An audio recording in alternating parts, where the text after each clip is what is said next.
Just do your thing here, bud. Nobody's any better at this than you are. That's fine. Take a deep breath. Give him hell at the end. You like this? Fight like hell like we do every week. You are the best here. Brett, be affirmative.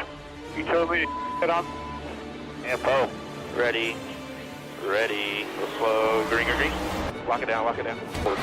I'm destroyed, and I just got drove through like 6 times on the 14th. What the f*** is he thinking? That is the stupidest thing I've seen in my career. Literally. Everything you described is accurate. Haven't even finished the second stage yet. Half the field's wrecked. Checkered. Hell yeah. 11 got it. Proud of you there, Matt. Good job, pal. Thanks, man. Good job all day. Great work, my man. Great work. Keep putting yourself in position. We'll win our share, right? We got one back today, brother. Good job. Therefore, great job, guys.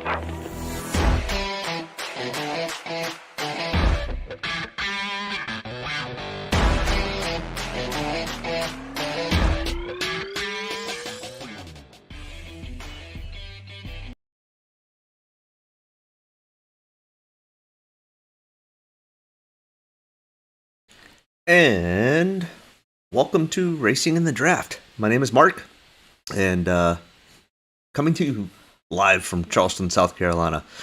Hopefully this is working. Hopefully the audio is coming through. If not, hit me up in the chat. Let me know if there's any issues or problems. It's been a long Saturday, to say the least. That's all I can say. Man, what a race today at Martinsville for the Xfintiy race. My guess is we'll see a little bit tamer of a race. Fingers crossed that we see a tamer race, because today's race was nutty. And I don't even know what to make of it. It was crazy. Hopefully you got a chance to watch it. Typically the Cup Series is a little more tamer than the Xfintiy race. But either way, let me know in the chat if you happen to join in while I'm live. Let me know, make sure the audio is working correctly and everything looks as good as it possibly can. I'm not at my normal computer. I'm on my laptop and all that fun stuff. So not a whole lot of control over background noises and things like that. But we'll give this a shot and see what happens. Either way, let's get to it. Before we do that, let's head back to Miami for the Forever 400, where Christopher Bell punched his ticket to the Final Four. Good on Christopher Bell. What a heck of a race by him. Got a little lucky there with some much needed carnage from some of the top front runners, like my guy Kyle Larson, deciding to hit the barrels. That was quite unusual, to say the least. But let's take a look at the optimal lineup. Ryan Blaney leading 53 laps. I don't even have how many laps Kyle Larson led, but he led quite a few, and looked like he was going to be in line for another win at Miami until he kind of messed up, which is a little unusual for him, but it's either checkers or records for Kyle Larson this year. So we'll get into Miami here in a second, but or Martinsville, and where he was the winner earlier this year, but I'm not ready to put my chips all down on Kyle Larson for this week. There's some other really good drivers that I'm interested in taking, but from Miami, Ryan Blaney, Christopher Bell, Joey Logano, AJ Allmendinger. Man, AJ just really is good at Miami. We'll have to make sure if AJ is still in Cup next year that we kind of pencil him in as an optimal lineup type of driver. I think I actually brought that up last week. He is really good there. Joe Logano coming from 36th. It was one of those, we didn't have a whole lot of other choices coming from the rear, so Joey Logano was it. And, you know, if you had half the field had him and half the field didn't. So it was either take him and do well, or not take him and not do well, or vice versa. Luckily enough, I had him in quite a few lineups and ended up having a pretty good weekend. In fact, I heard from another viewer that checks out the stream pretty often, Andrew, who almost took down the lug nut. Congrats to him. I think I finished in 4th in the Chrome Horn. So one of my better weekends this year. I think I don't know. I ended up, I think I had just a little over 100 and some odd in, and ended up netting about $600 last weekend. So pretty pleased with that. Hopefully your weekend went just as well. But our optimal lineup continued with Austin Cindric, which good on him. A little bit of a surprise there. And Eric Almirola, another kind of surprise. But both of them kind of coming from the back and getting some decent place differentials. We had 5 guys that were place differentials, and that's drivers that make up 10 or more positions from their starting spot. So we had leftover $2,100, which is really strange. Usually don't see that much left on the table unless it's kind of a super speedway style race where you literally can just take a third of the back of the field and save a lot of money and end up doing really well. But William Byron, Ryan Preece, Ty Gibbs, Tyler Reddick, all with really good days. Tyler Reddick starting third and finishing third, but that was kind of expected. He likes to rip the top of the fence there, and he pretty much did that most of the race and ended up having a pretty good day. Let's see our optimal lineup challenge. We have a solidified champion of that now. William Byron cannot be caught with only 2 races remaining. So William Byron, the 2023 optimal lineup challenge winner. So congrats to William Byron for that. I don't give any prizes for it. It's just a kudo and kind of something to watch. And I'll continue to finish it out throughout the year and see if anybody can even get close to him. Realistically, Kyle Larson probably might be the best option for that, but who knows? We might see a couple surprise guys get in on the optimal lineup challenge before it's all said and done. All right, let's head to Martinsville for the Xfintiy 500. Beautiful weekend again, 5 weeks in a row. I don't know what to do with NASCAR and weather now. We had such a string of bad luck when rain delays and rainouts on qualifyings, and just, if you were in a drought, you wanted NASCAR to show up in your town because you'd end up getting a fair amount of rain. But the last 5 weeks have been beautiful, Chamber of Commerce type weather, and it's almost going to be downright hot in Martinsville tomorrow. I think the high is supposed to be like 85. And I've been to Martinsville when it's in the mid 70s. It can be almost unbearable even in the mid 70s. So getting into the mid 80s, 90 degrees on that little short paper clip of a track might be really rough for a couple of drivers. We may see some really exhausted guys at the end of this thing. So kind of keep that in mind. Most of these guys are in perfect shape. They've got cool suits. We've had some other really hot races. Texas earlier this year was in, well over 100 inside the car. But you don't get a whole lot of airflow at Martinsville as you do at some of the bigger style tracks when they're, top end, you might get to 115, 120 miles an hour at Martinsville, and that's really cooking it. But it's not steady because they drop down to the 40, 50 miles an hour going through the corners. So there's definitely going to be some differences in the heat this weekend. The brakes aren't typically an issue or problem at Martinsville now with this new next gen car and the bigger brake package. So don't really foresee that being a problem. But it's one of those, you just never know. And hopefully this new tire package in the heat will help make the racing a little bit better. So thanks for joining in, and make sure you hit that like and subscribe button. We are headed to Martinsville for the Xfintiy 500. The track type is most definitely short track. The track length is 0.526 miles. It's one of the shortest tracks on the circuit. 11 degrees of banking in the corners, which almost is flat.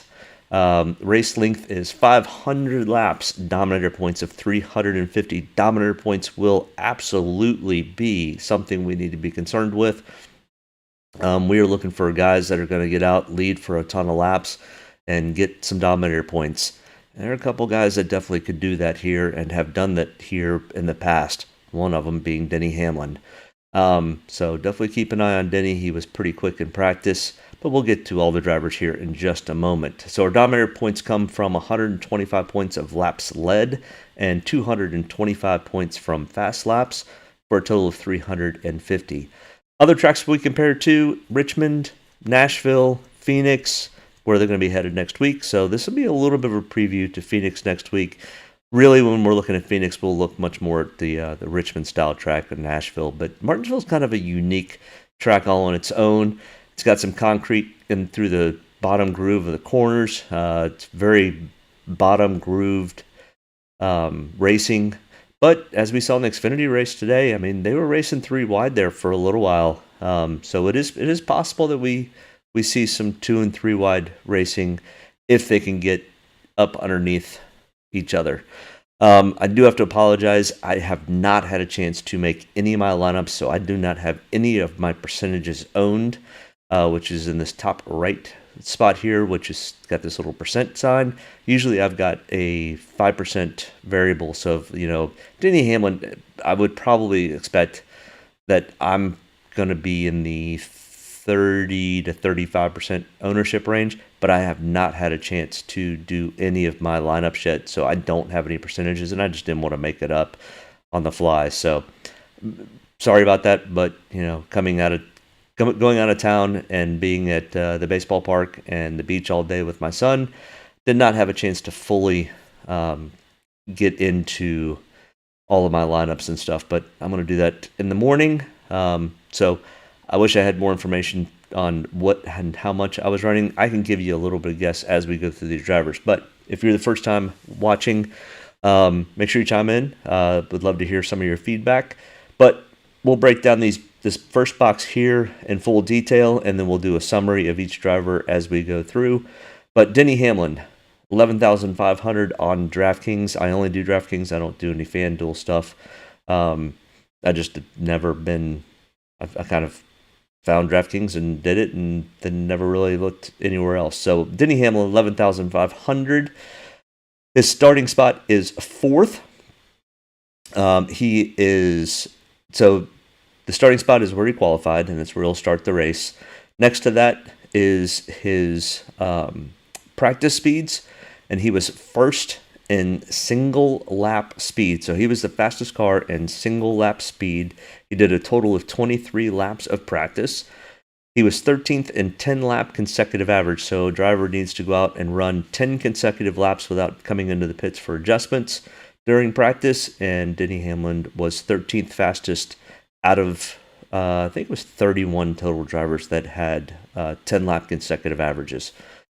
One driver, we'll get to here in a second, had a very, very slow speed, but that was Andrew struggling weighing. What's up, buddy? I think you were the one who sent me the message on the really good week last weekend, and congrats on that. Maybe we can actually take down the first place this week. It's going to be a little bit tougher, but let's see. You were asking struggling weighing, practice history, and playoff hunt for this race. Practice. You can weigh a little bit on the practice. A lot's going to come into history, and a lot's going to come into qualifying. We don't see a ton of place differential. You'll see some. I mean, you've got a Kyle Busch coming from 31st, who I think is a good option for a place differential. But other than that, you'll see some place differential, but Dominator and finishing points are really kind of what I'm leaning on and what I've typically leaned on at Martinsville. And I've had some of my better success at Martinsville. I think part of it is, I think I've been to over 60 cup races at Martinsville in my time. It's kind of what I consider my hometown track, even though I do live in Richmond now. I still consider Martinsville to be my favorite track and my hometown track, because I lived not far from I lived in Danville for a while and lived in Roanoke for a while, which kind of are on both ends of Martinsville. So I've been going to Martinsville for a long time. And this next gen car has been very unique to Martinsville and most short tracks. It handles really well. And the differences on setup are not great enough for them to have huge passing differential, and it's very difficult to pass. So pit stops and not screwing up in the pits, really that's where you see some major either you fall behind or gain positions. It's really not racing on the track. It's like I said, it's very difficult. Unlike the Xfinity car, which you could really kind of get in and kind of muscle your way through the field with running the lower line, it's a little more difficult to kind of push somebody or kind of give them the chrome horn without just absolutely wrecking them. And that's not what these guys really want to do. But yeah, I mean, it is a little bit tough. I think it's much more history of the next-gen car here is one thing to kind of look at. And we're also going to kind of see a little bit of a different beast because of the heat. And we have a different right side tire that they have not run yet. They did do a test in, I think it was Phoenix with this right side tire. They think that it's going to give a little bit more degradation, which will give a little bit more tire wear, which will give a little bit, it'll make them a little more loose, which means you could potentially, if your car's handling a little better than the guy in front of you, you can possibly get your nose up underneath them going into the corner, and that's really how you kind of get your spots at Martinsville. So it's going to be interesting. We didn't see a huge fall off in practice, but I mean, the most we saw anybody run was like 55 laps, and I think there was only 4 or 5 drivers that ended up getting on to 30-lap consecutive runs, which still, honestly, is not enough to really get a true picture of what the tire wear is going to be. So, I mean, yeah, lean on some practice, but it's really much more history and kind of what we've seen with history when it comes to the next-gen car at Martinsville and other similar style short tracks, you know, the Phoenix, Richmond are really the two that you really can kind of compare to. 'Cause you can kind of look at Nashville because it runs a little bit like a short track, but it's a mile 0.25. I mean, it's a long track, and the race is a little bit like a short track. But back to Denny Hamlin here, we kind of covered his price, his starting spot, his practice, and then down at the bottom left, we go over the last 5 races that they've raced at Martinsville.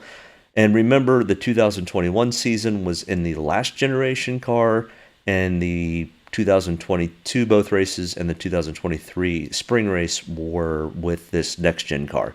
So kind of take that into account. Also, only 3 of these races are in this next-gen era car, and there is a difference between those cars. But the guys that run here run well here. The guys that don't, sometimes the sun can shine on them, and they end up having a decent day. But historically, the guys that run well here run well here. But Denny Hamlin in the last 5 races here has 2 top 5s, 3 top 10s, and 3 top 20s. A 79.8 Draftkings average over those 5 races, and a 13th place average finish. Why did I have that twice? Did I do that on all of them? No. I don't know why that has that twice. He has a 10.6 average finish. He finished 4th here in the spring race, and his total race history here, he has raced 35 times at Martinsville with 5 wins, 16 top 5s, 24 times in the top 10 out of 35 races. That stat's pretty impressive for Denny Hamlin or for any driver. He's got an 8.6 average finish. There is one guy that shocked me when I saw his average finish over the course of his history here at Martinsville. And I think others might be surprised at who it is too. I was actually quite shocked when I saw the average. We'll get to him in a second. William Byron next in line here at 11,200, starting 16th. He was also pretty quick in practice. He was 3rd on single lap. He did 50 laps of practice, which is a fair amount in the 20 minutes that they have. So, I mean, they're turning laps under 20 seconds here. So you can clip off quite a few laps pretty quick. He was 2nd in 10-lap consecutive average. So really, William Byron good on both short run and, I mean, if you really consider 10 laps a long run, it's not. I mean, you're literally clipping that off in less than 5 minutes. He does have one win here, and it was the spring race of last year when it was bitterly cold. I think it was 34 degrees. It was a night race on a Saturday, and it was frigid. He and Chase Elliott led the bulk of that race. It was a miserable race. But William Byron, even without the cold weather, he still has 3 top 5s, 4 top 10s, 4 top 20s, an 8.2 average finish. He did finish 23rd here in the spring, so not quite as good as his normal average finish. And 11 total starts with an 11.6 average finish. So William Byron's pretty consistent here, and he's actually gotten better and better over the last few years here at Martinsville. So definitely keep an eye on William Byron. And starting 16th, a fair amount of place differential. So, Andrew, I think somebody to keep an eye on are, definitely William Byron and Denny Hamlin. And they're both hunting to make the next round and make the Final Four. So those two have to kind of do well. Whereas Kyle Larson, he locked himself in at Las Vegas. So he doesn't have to really worry. He's out there just racing for trophies and to just stay consistent and fast. So he was fast last week in Miami until he decided to hit the barrels coming into pit road. So bad on him. He took the blame for it. And he's $11,000. He's starting 5th, but his practice speeds were not all that great. He was 22nd in single lap, 19th in 10-lap consecutive average. So, he did win the spring race here. He's not typically known for racing really, really well at Martinsville, even though, his stats are actually getting much better. If you look at his 17 total starts for his history, he's got a 16.5 average finish. But in the last 5 races, and that's kind of when he started racing for Hendrick, his stats have gotten much better. He's got an 8.2 average finish, 57.4 Draftkings, 3 top 5s, 3 top 10s, 5 top 20s, and he had that win here from the spring earlier. So, you can keep an eye on Kyle Larson. I'm not going to put a whole lot of weight behind Kyle. I don't think that's the play for this week. I think there are other guys that are going to be much hungrier than Kyle is to get the win. So I don't really love the Kyle Larson play this week, even though he is my favorite driver, and I don't like the Kyle Larson play. Martin Truex Jr., 10,700. He was qualified in the number 1 spot. The dreaded number starting from the pole. And it's not awful to take the pole sitter here at Martinsville. Let's see if I can pull this up. Let's see. Let's bring this over here real quick. I think I've shown this to you the last couple weeks, and it's actually really kind of helped me out a lot. So at Martinsville, when we look at pole sitter and outside pole sitter, and I'm not sure if you can really see this that well on your screens, but Ryan Preece started from the pole. He finished with 7th in the points, in DraftKings points from the spring race.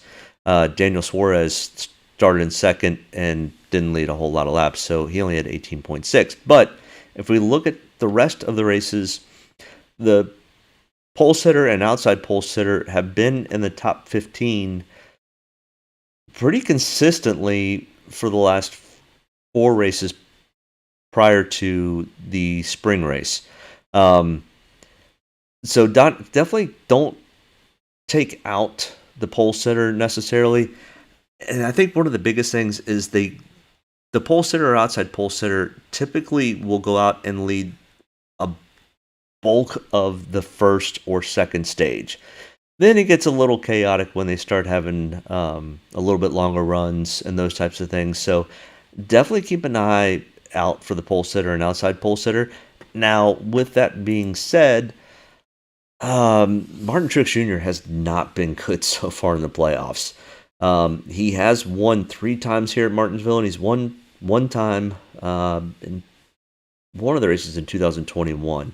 Family Man, hey buddy, welcome back. How's football going? You crushed it last week. Yeah, I had a great week last week. So did Andrew, by the way, who is also in the chat.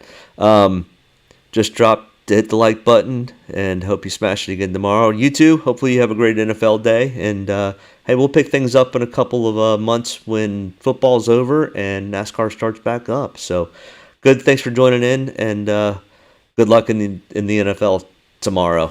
And if you got any secrets to give us, throw it up in the chat. Martin Truex Jr. 10,700 starting from the pole. I mean, he was 13th in single lap and 31st last in 10-lap consecutive average. Now, that's a little misleading. He slowed down on his final lap on his 10-lap consecutive average. I mean, he was way off. I mean, like 6 or 7 miles an hour slower than 30th. So don't take into account his 10-lap consecutive average.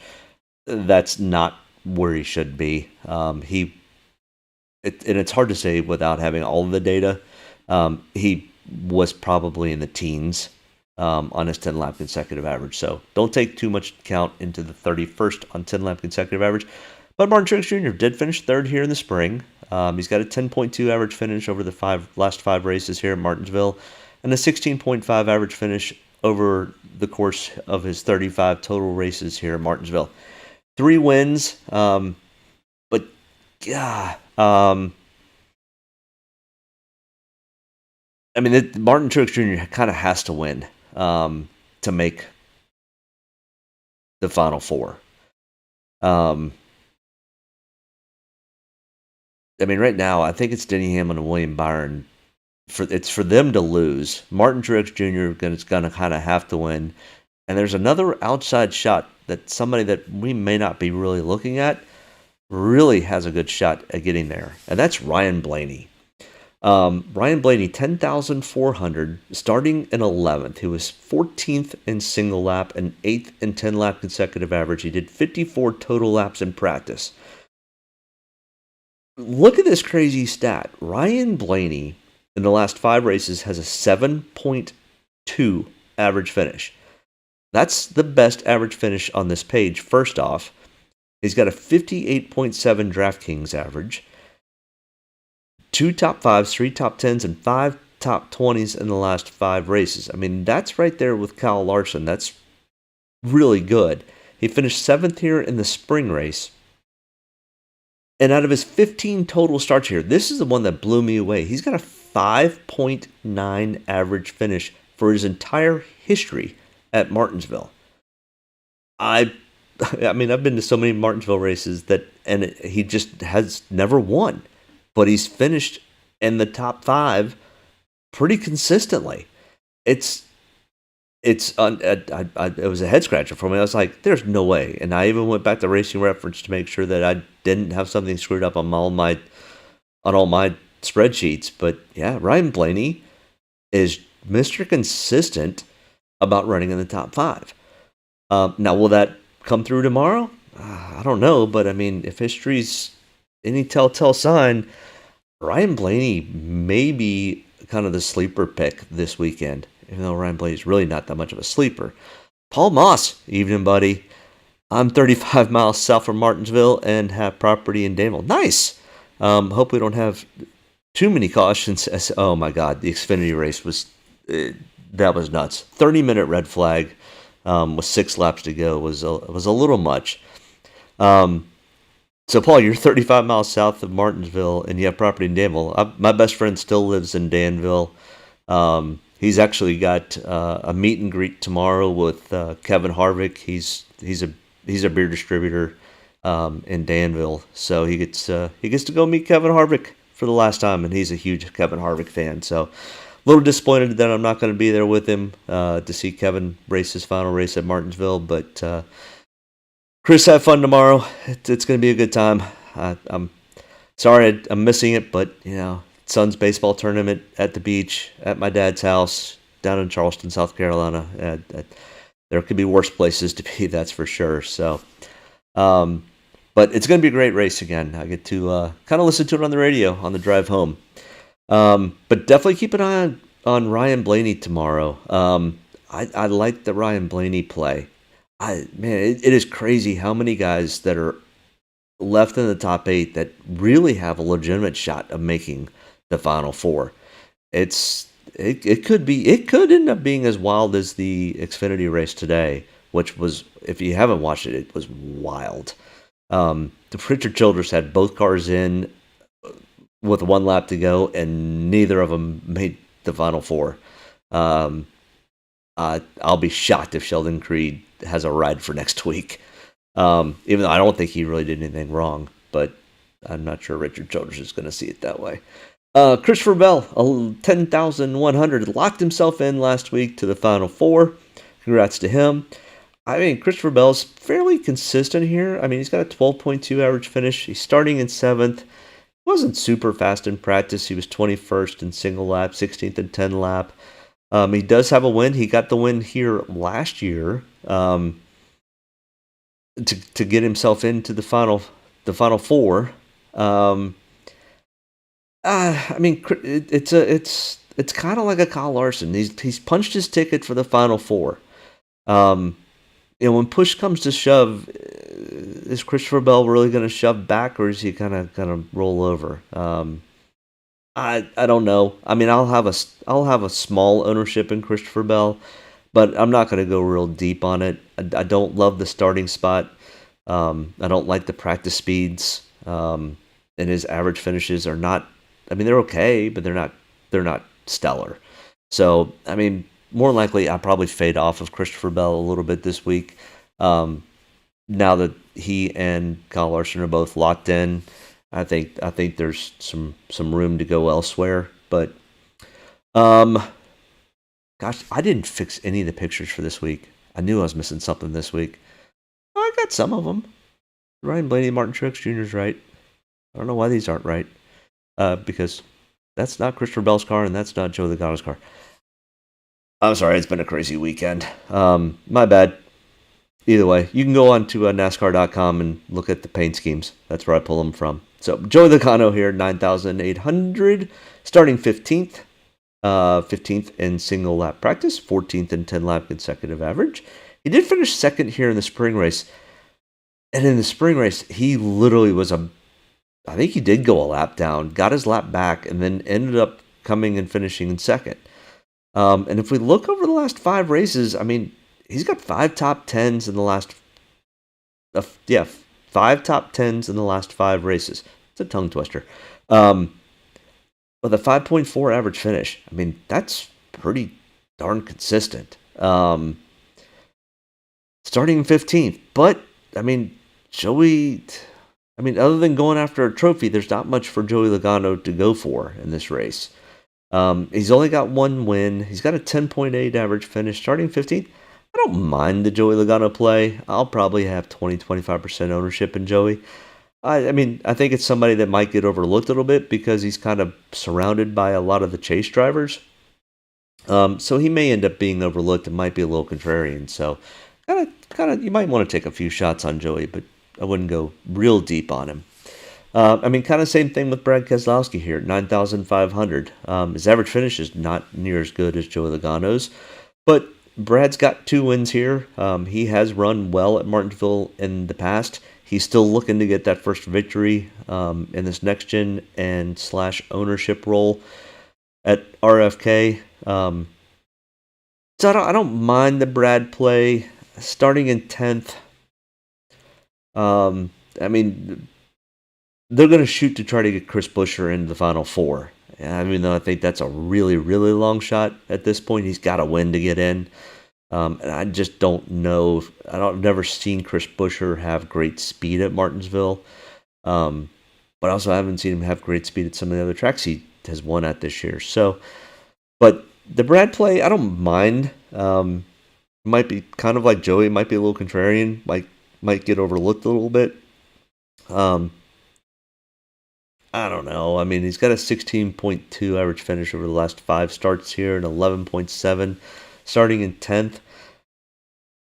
I think there's more to worry about than gain with Brad. So I'll have some ownership, but not a whole lot. I mean, we're probably talking 10 to 15%.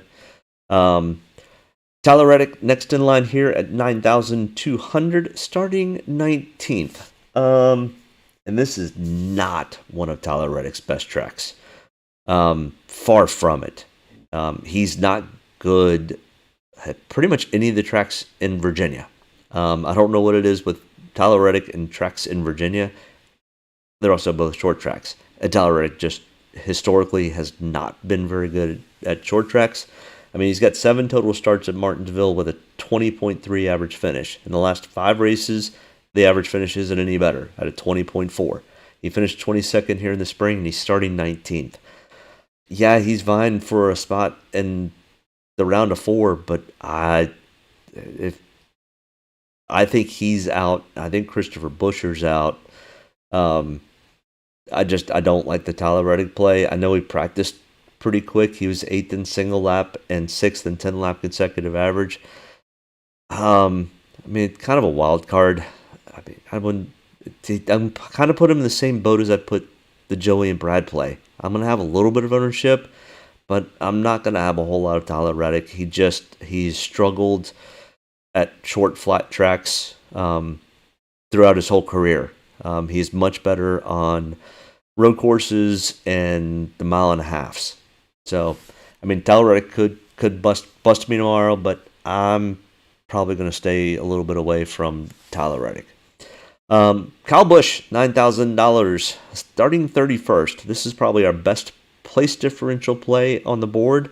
Take that for what it is. We've also seen great place differential guys. Chase Elliott 2 weeks ago. Bite you in the backside. So be a little bit careful with Kyle Busch.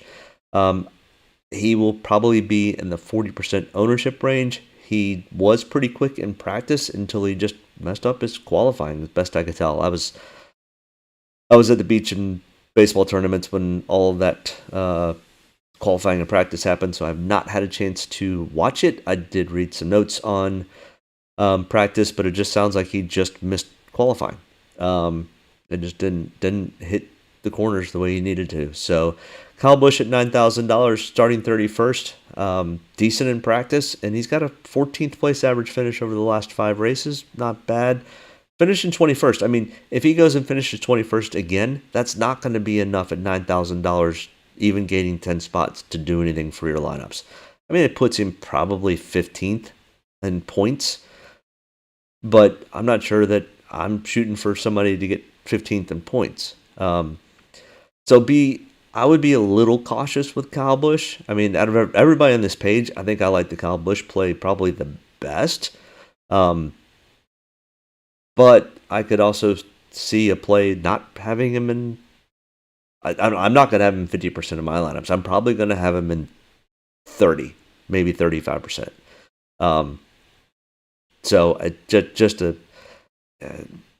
RCR has not been as fast as they were mid-season, and kind of Kyle Busch is kind of there. So I'm going to fade off of Kyle Busch just a little. I'm still going to have him there, but he scares me as much as I think it's a sure thing. So Chase Elliott, 8,800, who does have a win here at Martinsville in the past. But not in the last 5 races, but he's got a 9.8 average finish, starting 14th.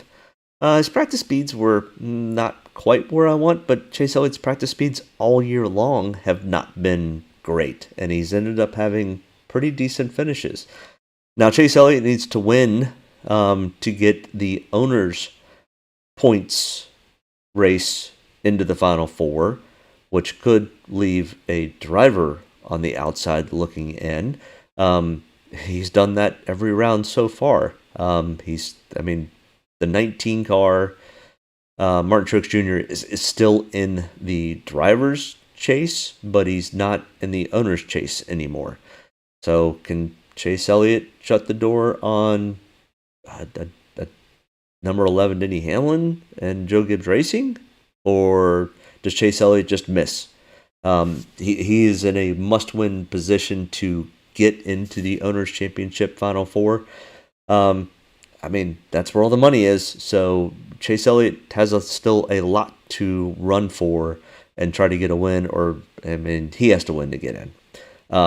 or at least the 9 has to win to get into the 9 Players Championship. It's weird. It's difficult.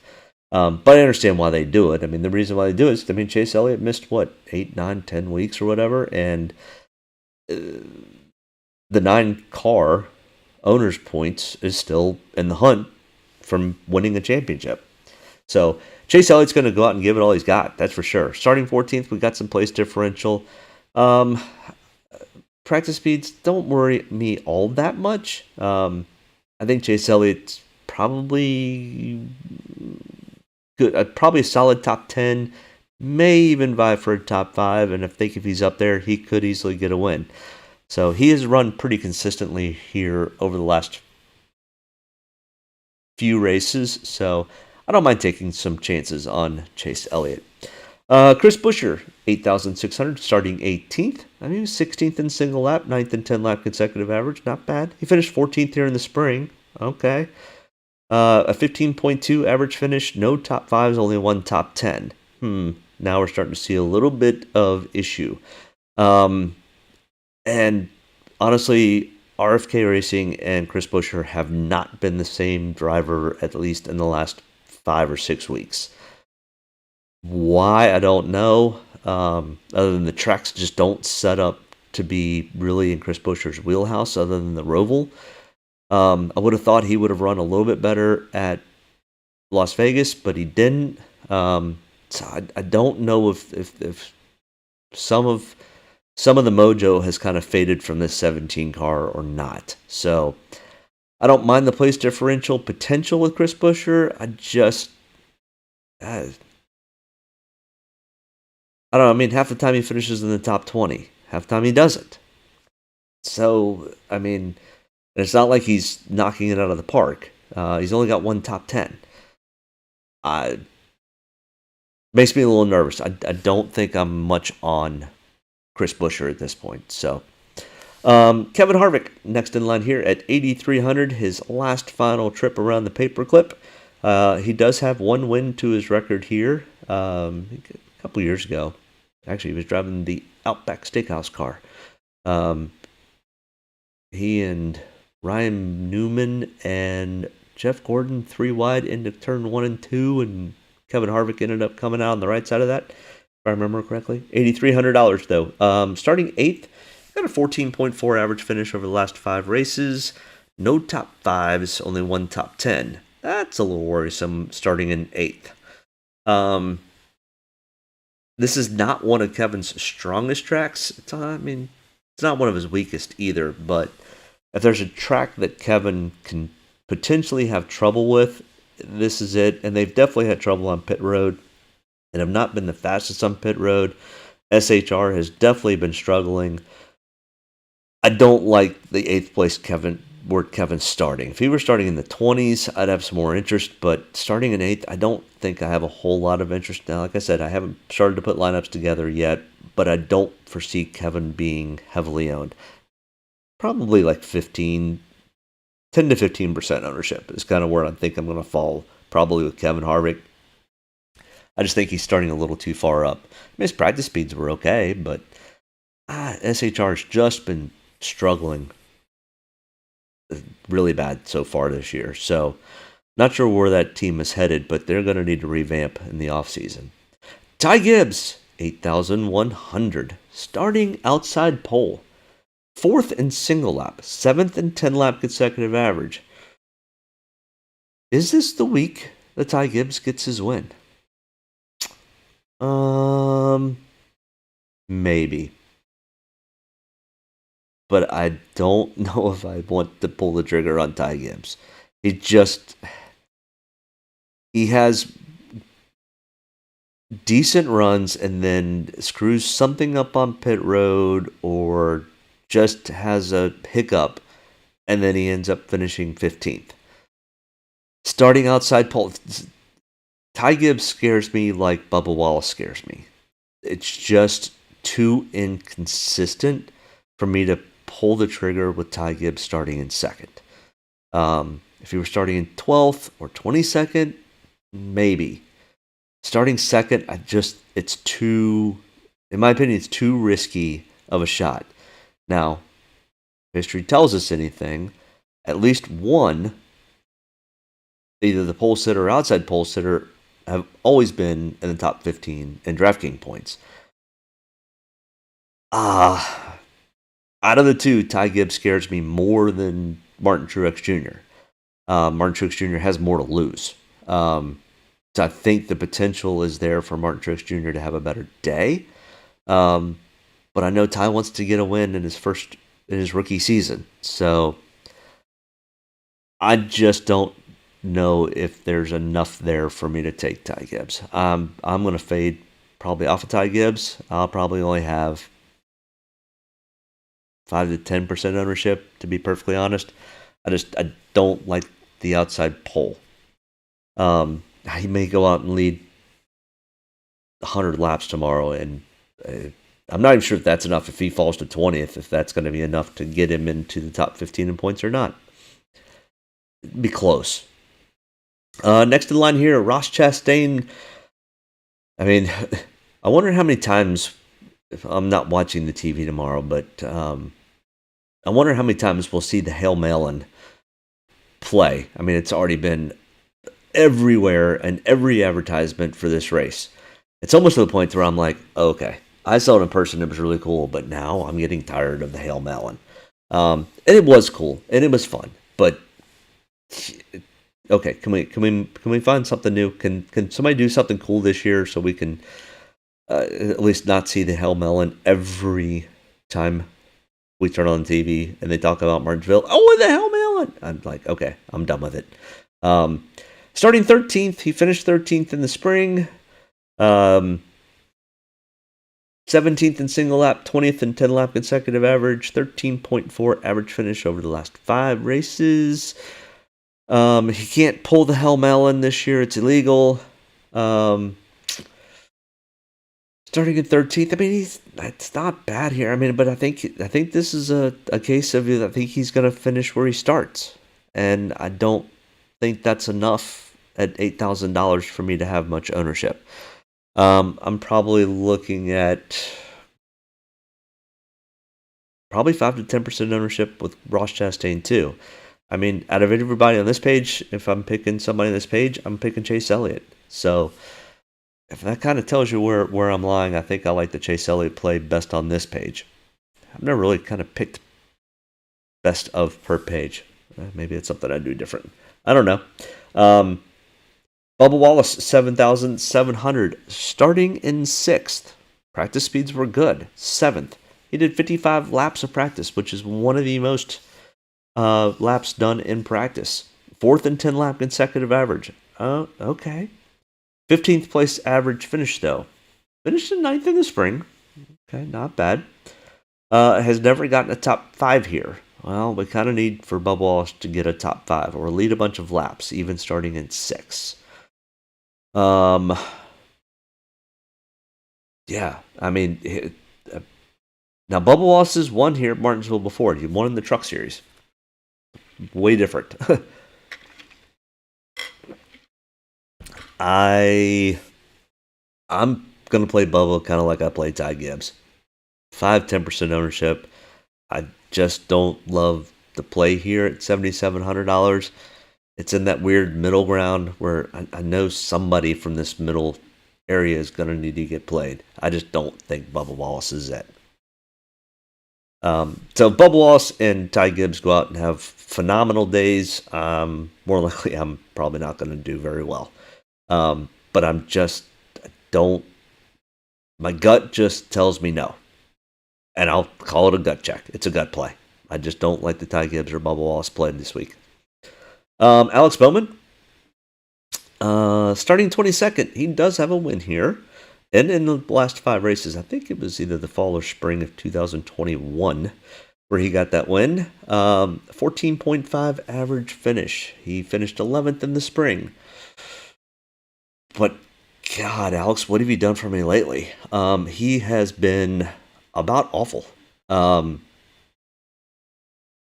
Probably a good thing he didn't make the chase because he would have been out in round 1.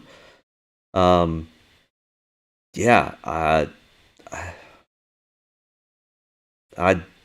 don't like the Alex Bowman player. God, I mean, every time I look at these, I go, I don't like any of these plays. And like I said, I haven't done any roster builds yet, so I don't know how this ends up playing out. I know that doesn't help a whole lot of you guys out. Sorry, but it's kind of been a crazy week. Eric Almirola announced his retirement from Stewart Haas Racing. I thought he was going to full-on retire, but it sounds like Eric is going to do some one-off Cup races. He's going to do some one-off Xfinity races. He might do some truck races. He might do some dirt races. He might do... Who knows what Eric Almirola is going to do. Quite interesting. But Eric Almirola is actually one of the better short-track drivers in the field. He's got an 11.2 average finish, which is one of the best average finish. Martinsville is one of his best average finishes on the circuit. He finished 6th here in the spring. He doesn't have a win here at Martinsville. He's only got one top 5, but I mean, once again, starting 12th, 20th in single lap, 18th in 10 lap consecutive average, driving an SHR car. Oh, just scares me.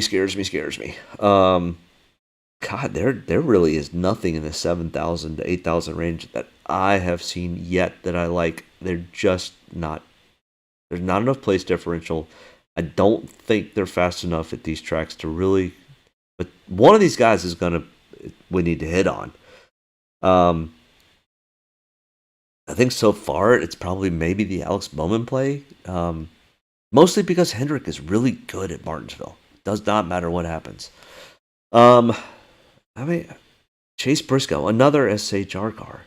I mean, and they kicked my SHR kicked my butt here in the spring. Brian Priest leading 120 some odd laps in the spring from the pole. I mean, that's the big thing about the pole. Once you get out front, it's just so hard to pass here.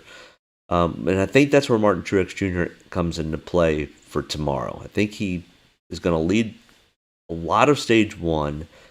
And I think he's going to he's got to get some points in stage 1 and stage 2. And then have a decent finish at the end of the race for him to make the round. Chase Briscoe, starting 3rd. He was 24th in single lap, 21st in 10 lap consecutive average. He did finish 5th here in the spring. But SHR is just god-awful right now.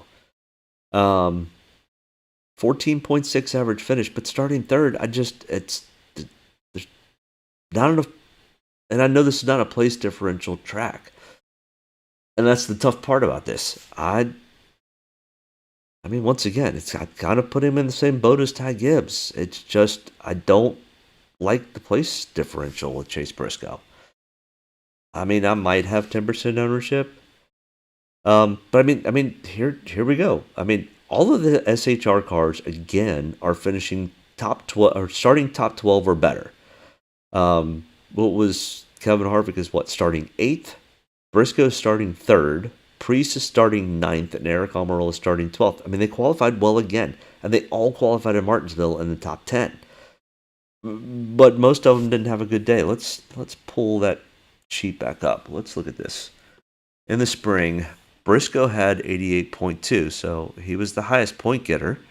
And then if we look down, Ryan Preece had 59 points and was in 7th on top 15 in points. Eric Almirola starting in 3rd, 51.2. And Kevin Harvick was 16th at 31.2, starting in 7th. Bubba Wallace, 9th to 9th, but he only had 36.8. He was 14th in points. I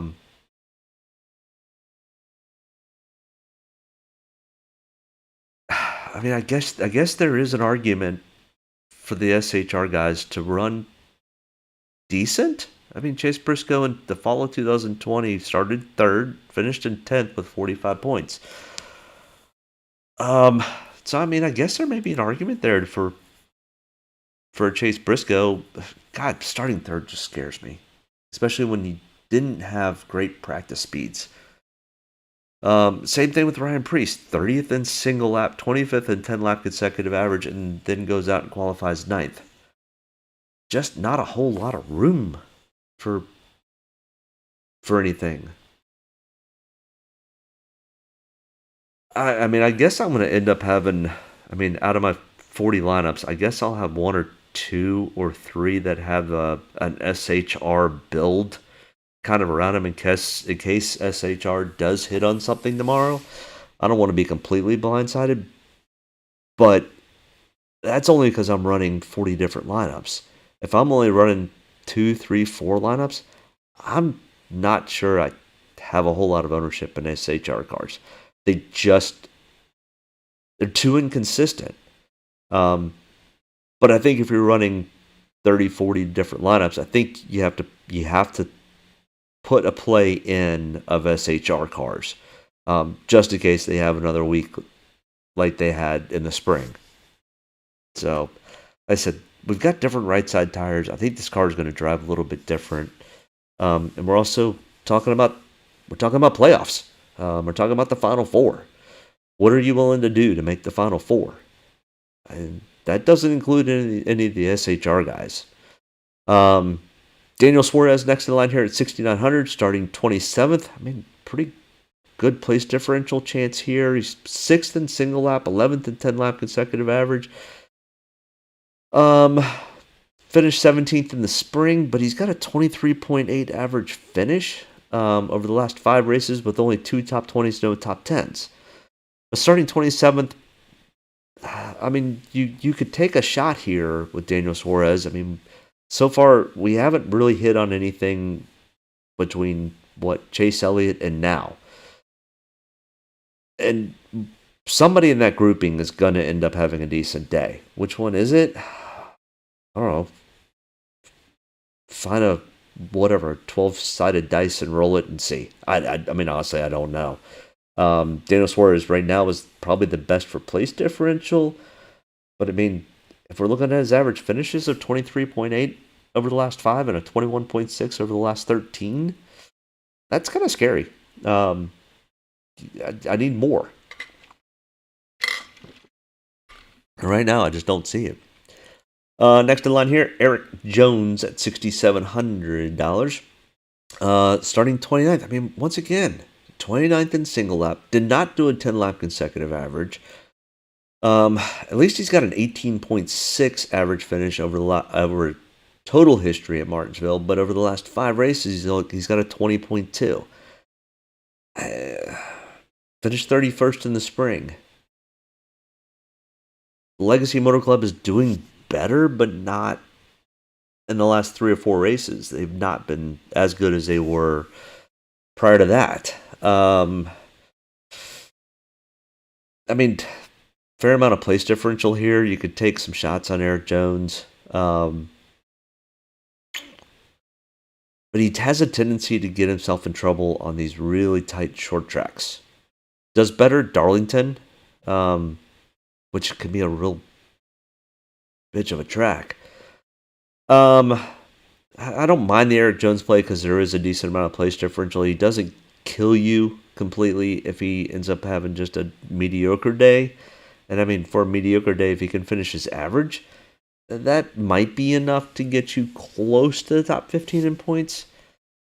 But God, these are all tough plays. AJ Allmendinger, once again, starting 25th, 31st in single lap, did not do a 10-lap consecutive run. He finished 27th in the spring.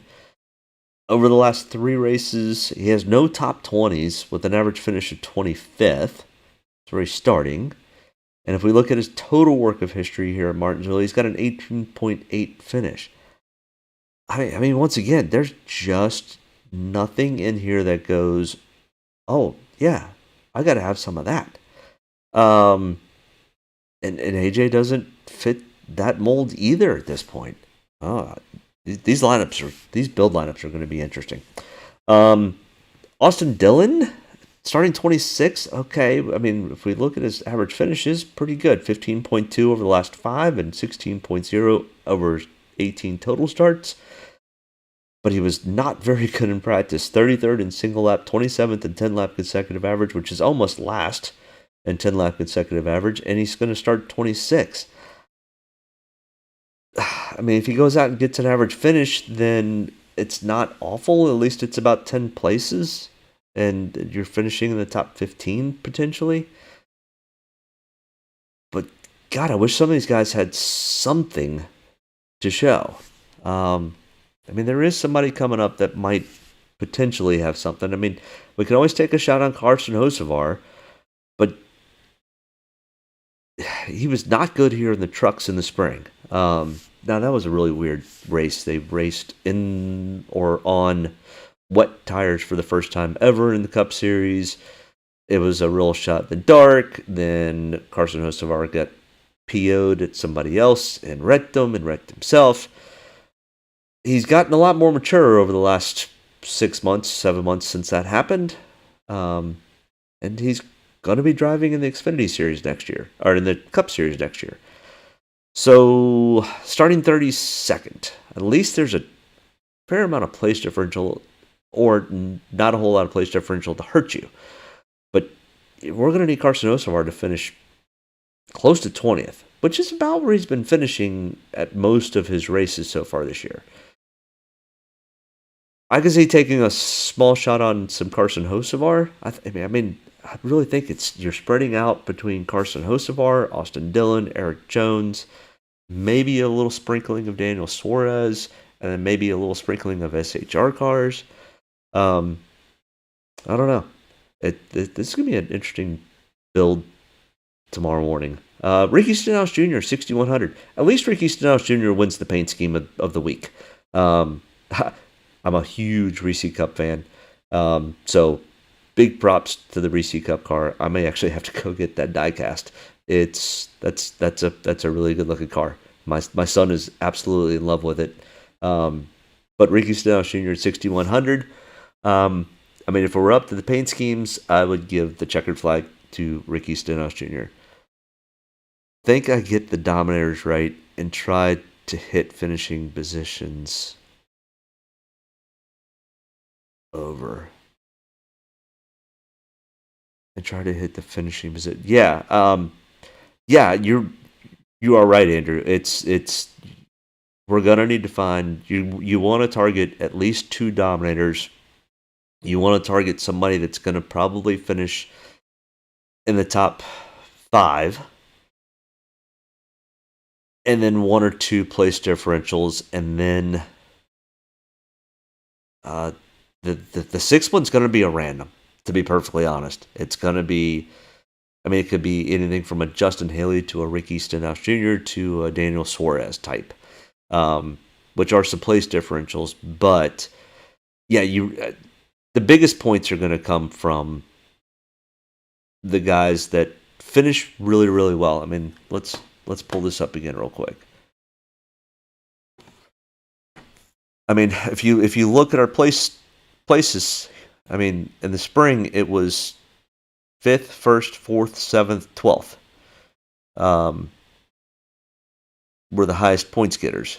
And then in the fall of last year, I mean,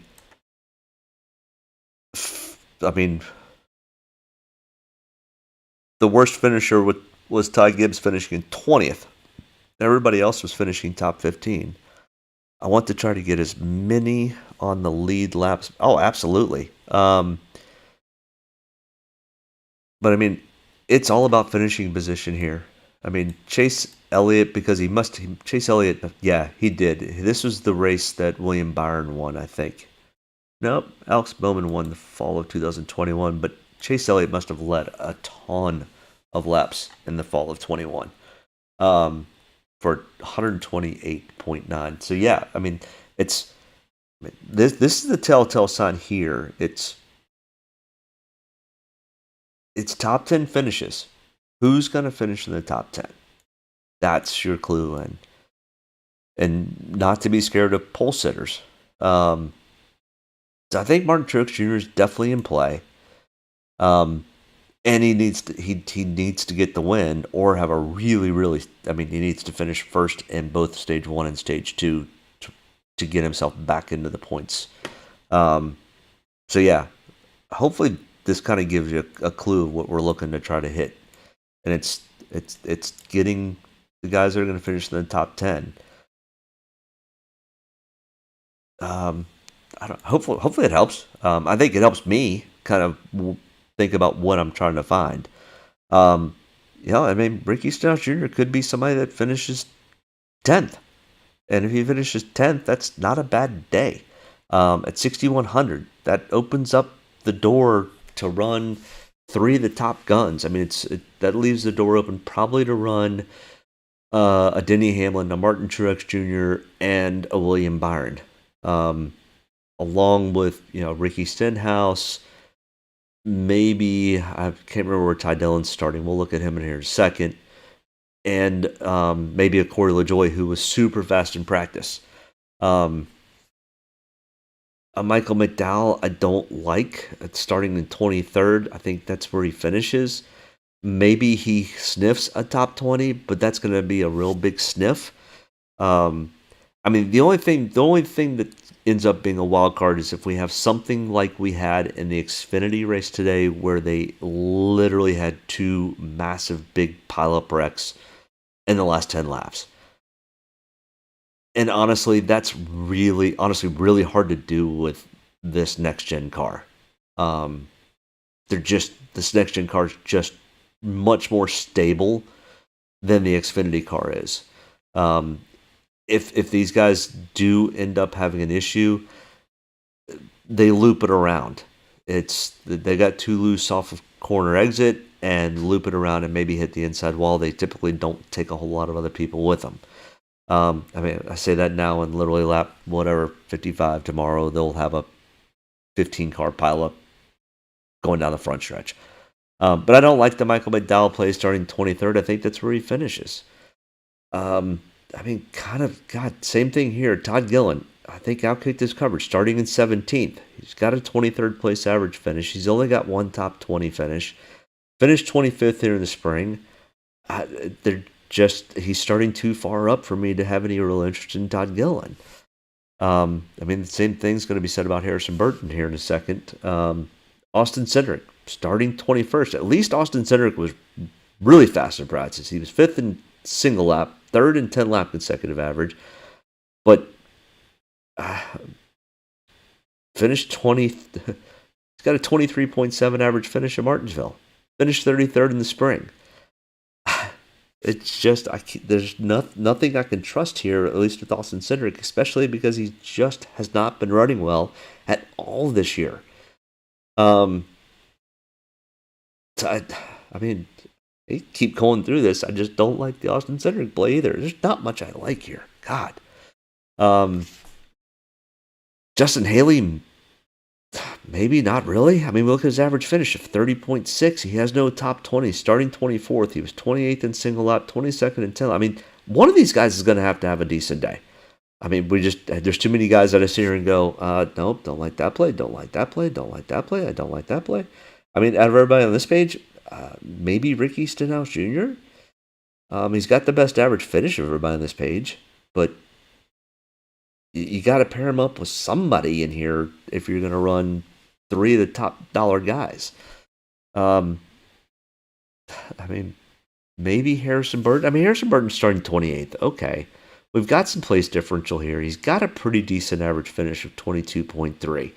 I mean, for Harrison Burton, this is one of his better tracks. I mean, he grew up right outside of Martinsville in South Boston.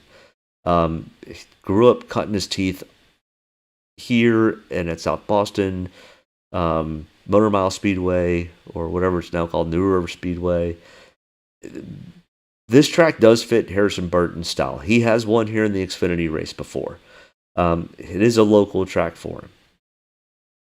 But I could also see the argument, I mean, at least he was 19th in practice, 22nd in 10 lap consecutive average. Kind of puts him where his average finishes are. But I'm not sure a 22nd place average, or 22nd place finish, as we just saw, gets him into the top 15 in points. Man, I wish I had better news for you guys. I just don't. I mean, maybe a Corey LaJoie. Second in single lap, first in 10 lap consecutive average. Boy, was he fast in practice.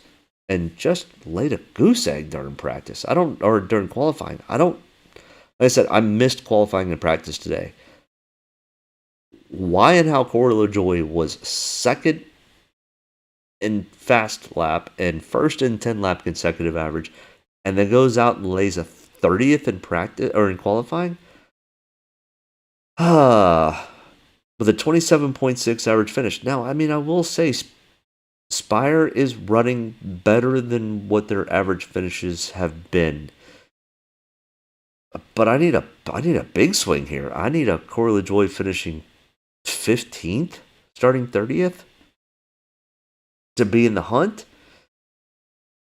Oh, this lineup build is going to be rough tomorrow. But something's going to fit. Something's going to hit. I mean, maybe it's a Ryan Newman. I mean, but 2 starts in this 51 car. I don't even know if it's 2 starts with this 51 car. I don't think he's started here. Ryan Newman started here in the last 3 races. Nope. This is back when he was still in the 6 car. Ryan Newman, spring of 21, he finished 19th. No, he finished, 19th. Ryan Newman. Oh, it's serious. Finished 32nd.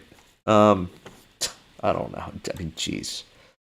Driving the 51 Spire, Rick Ware car. 32nd in practice. 25.5 average finish. Oh, wow. I mean, we're getting to a point where I don't... J.J. Ailey? I mean, 35th starting. Ty Dillon, 34th. At least Ty Dillon's got a 29th place average finish. I mean, if we look at his total body of work, he's got a 21.6 average finish. But, I mean, Ryan Newman, back when Ryan Newman was really good, he's got a 14.3. But that's Ryan of old. At least this is fairly consistent for what Ty Dillon does. 34th to 21st. I mean, maybe you run a Ty Dillon and a Ricky Stenhouse Jr., and then you can run 3 of the top guys, and then put 5 names in a hat and pull it out. Kind of where I'm sitting here looking. I don't know. BJ McLeod, 4,800, 36, average of 32.3. Yeah, I'll stay away from that. Guys that I like to finish up front. William Byron. I'm probably going to fade away from Kyle Larson a little bit. Denny Hamlin, I'll fade away a little bit on Christopher Bell. I do like Martin Truex Jr. starting from the pole. Bubba Wallace scares me a little bit. Ryan Preece scares me a little bit. Ty Gibbs definitely scares me a lot. Ryan Blaney. I really like the Ryan Blaney play. I like the Chase Elliott play. Kyle Busch starting in 31st, and then pair him up with Ricky Stenhouse and Ty Dillon. I mean, that's kind of the best I've got for you. I mean, maybe a Corey LaJoie because he was super fast in practice, but I've also seen super fast in practice with a bad qualifying turn out not very good. Boy, this lineup build's going to be rough tomorrow. Optimal lineups. I mean, Ryan Preece fell from 1st to 15th, but he led 135 laps and had 25 fast laps. That's the only reason he's got 59 points, because he's got negative 14 points on place differential. So if he could have finished somewhere in the top 5, he would have been right up there between Ricky Stenhouse and Kyle Larson for points. Probably would have been the 3rd highest point getter. Yeah, I mean, Chase Briscoe led 109 laps. So, I mean, laps led is going to be big. Definitely looking at dominators. Like I said, we're looking for 2 dominators. 2 guys that are going to have good finishes, and then 2 place differentials. I think that's the kind of build that you're kind of looking for. And it's going to be somebody that I said is going to suck. Because I pretty much said all of them suck. Except for the really, really top-end guys here. but this track is dominated by Joe Gibbs and by Hendrick. In fact, let's see. First place Hendrick, first place Joe Gibbs, first place Hendrick, first place Hendrick, first place Joe Gibbs. I mean, there's the last 5 races at Martinsville. Either Hendrick or Joe Gibbs have won this race. And then the SHR in the spring had a phenomenal race, but just didn't finish in first. Ugh, scary. Fall race last year. Christopher Bell with 150 laps, Denny Hamlin with 203. Both of them Joe Gibbs Racing. Bubba Wallace ended up having a pretty good day, but he started 24th. I think he's starting, 6th this week? I mean, if he starts 6th and finishes 9th, he's not even close to hunting the optimal lineup. I mean, Todd Gillen did start 19th and finished 14th in the fall race last year. I mean, Chase Briscoe again here with 25 laps led. I mean, it's 2 races back-to-back that Chase Briscoe actually led laps. Maybe. I mean, maybe take a shot on some SHR cars. God, that's a tough pill to swallow, though. Martinsville, spring of 2020. This was the one that was bitterly cold, where William Byron and Chase Elliott led the entire race, pretty much. Yeah, I mean, we had guys finishing 23rd in the optimal lineup. That's stupid. But I mean, we could see that again this weekend. I don't think so, though, because you got too many guys with too much on the line that are going to try to push something to make it. And then the fall race of 2021. I mean, Chase Elliott led 289 laps. I mean, there it is. There's your dominant. I mean, Andrew, we're spot on with it. It's 2 dominators, 2 finishing spots, and 2 place differential value guys. I mean, Chris Buescher at 5,900 made the optimal lineup.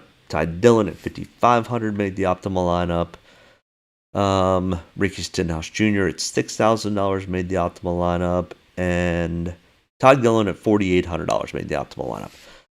So yeah, I think it's 1 super value guy. I think it's 1 really good place differential guy, other than Kyle Busch, even though I think he is potentially one of the 2 big place differentials, but he could also have a top 10 finish. So I think Kyle Busch definitely gets into play, and if you can work Truex Jr., Denny Hamlin, William Byron, Kyle Busch, Ty Dillon, Ricky Stenhouse, does that even play? I'm not even sure that plays. Let's see. Let's see if that plays.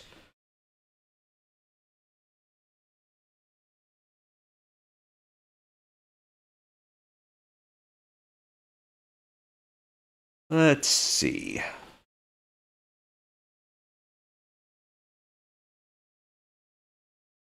We'll just do the engineer. I'm not going to actually set it. I just want to see if it actually plays.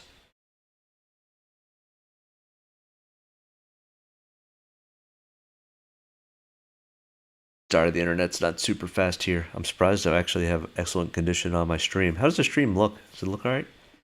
All right, come on.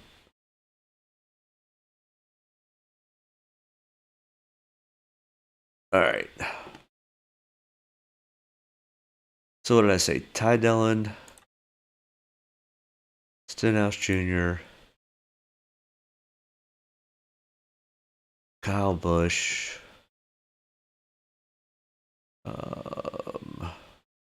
Truex Jr.,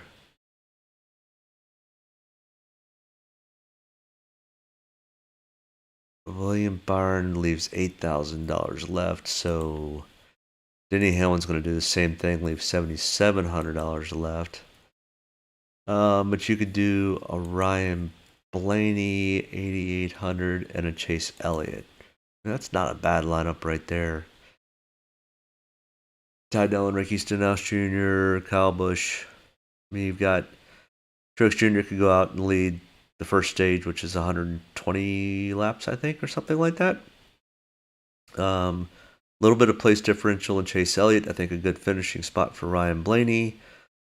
Pretty good place differential here. I think we're almost one too many place differentials. So what happens if you go away from here, go away from here, throw a Denny Hamlin in, leave 6,300. You can put a Carson Hocevar in starting 32nd. So there's a place differential. Ty Dillon's a value. That's not a bad lineup either. So yeah. I mean, there's some stuff that can get played here. Do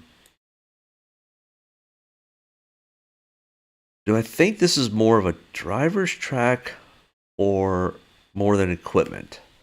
I think this is more of an owner's track, to be honest. I think it's a Rick Hendrick, Joe Gibbs racetrack. If that helps, maybe that's driver too. But no, it's mostly Hendrick. Yeah,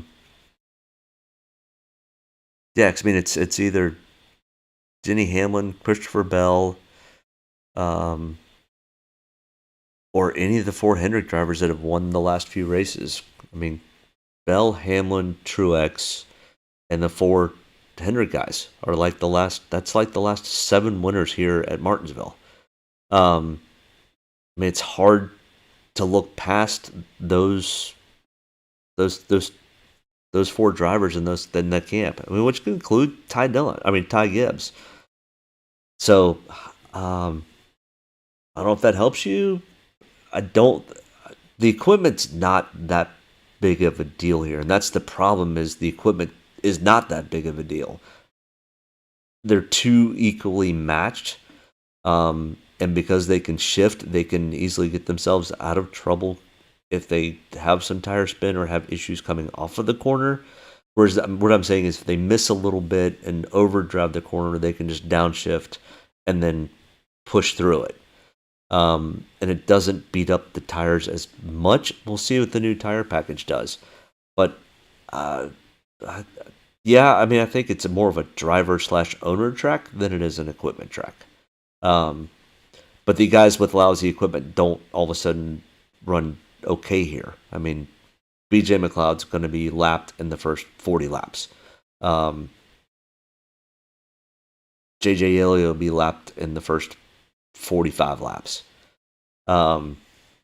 So, I think it's driver/owner are the keys to Martinsville. I've always kind of thought that, though. Either way, it is now 12:15 in the evening or in the morning, and my son plays baseball at 8 o'clock. We got to get into the field at 7, which means we got to leave the house at 6:30, so I get to go get 6 hours of sleep, which is enough, but means I need to get off of here and go to bed, because then I've got to set lineups while watching his games tomorrow. So good luck to everyone. Once again, hit me up in the chat if you end up having a spectacular day. I think either way, it's going to be a great race to watch. Lots of potential Championship 4 implications on the line. Everybody has a shot. Yeah, Andrew, good luck. Hopefully you can take home the Lud Nut this week, and I can take home the Chrome Horn, and we can chat about it again. But I appreciate you tuning in. Make sure you guys hit the like and subscribe button. We will see you for the final episode next week, next Saturday, as we break down the Final Four, the championship race at Phoenix. I appreciate you tuning in. Good luck. Have a great weekend. We will see you next week. Bye. Get a good deep breath. Get ready to roll here. Only about one thing tonight, getting the W's, so got to be around at the end to do that. Get ready to roll tonight, boys. Let's go have some fun. Don't get me any more fired up than I already am. All the way to the checkered. You're fine. Nobody's got to run. Checker time, baby! Hell yeah! Proud of you there, Matt. Good job, pal. Thanks, man. Good job all day. Great work, my man. Great work. Keep putting yourself in position. We'll win our share, right? We got one back today, brother. Good job. 10-4. Great job, guys. Excellent work, my man. Excellent work. Thank you. Man, that's awesome. Set out with a goal, we got it here, bud. Thank you very much. Really proud of you, man. Drove your butt off tonight. We had the fastest car here, bud. Probably killed our deal there. Just feel like I gave one away. Yeah, boys. Way to rebound. Great job. Great job, bud. Really good job. Appreciate you hanging in there with us all weekend. What a weekend. Good job. Thank you.